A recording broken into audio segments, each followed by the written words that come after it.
Сарыарқа News KZ орталық өңірде тәулік бойы екі тілде жаңалық тарататын тұңғыш ақпараттық агенттік.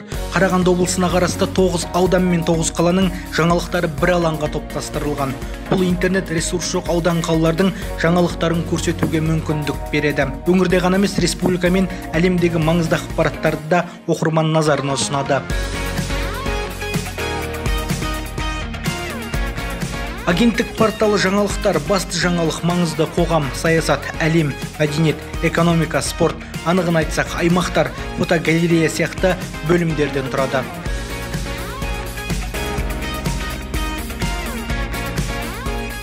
Әлемді шарпыған пандемияға байланысты COVID-19 сияқты арнайы айдар ашылған.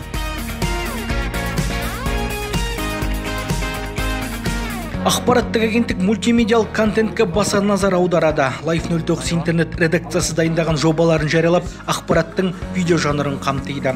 Порталдағы фотогалерея, инфографика бөлімдерінен объектив нысан неліктен фоторепортаждарды көруге болады.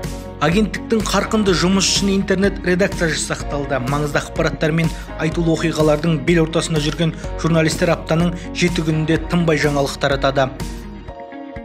Бүгінде жаңа медианың ақпараттық формасына сұраныс өте жоғары. Осы мақсатта отандық ақпарат кеңістігіне Сарыарқа News KZ ақпараттық агенттігі қосылды.